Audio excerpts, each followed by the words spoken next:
bringing Israel to the world.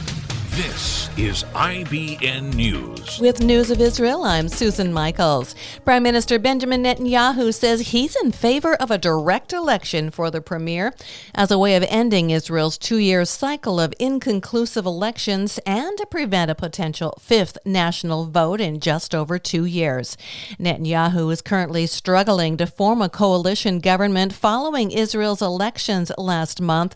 Alluding to Naftali Bennett, Netanyahu told a meeting of his Likud party's Knesset faction, instead of forming absurd governments, for example, with a prime minister who received only 7 seats in the election, there will be direct elections for prime minister. Bennett is said to be considering a rotation agreement with opposition leader Yair Lapid.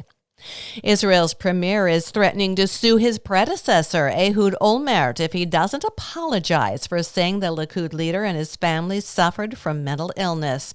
The family's attorney reportedly sent Olmert a letter of warning in advance of a possible defamation suit. In an interview last week, Olmert criticized Netanyahu, saying that what is irreparable is the mental illness of the prime minister, his wife, and his son.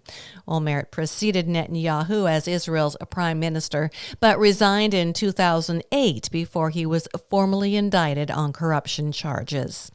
According to Defense Ministry data, about 50% of requests for recognition as disabled IDF veteran between 2015 and 2019 were rejected.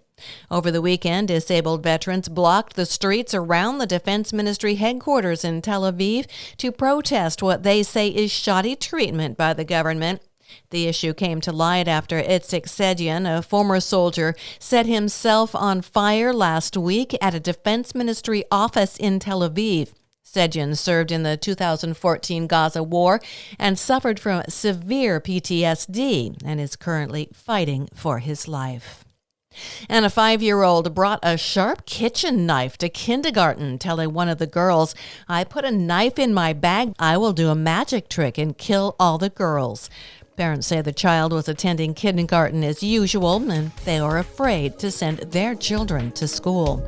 I'm Susan Michaels. IBN, Israel Broadcast Network.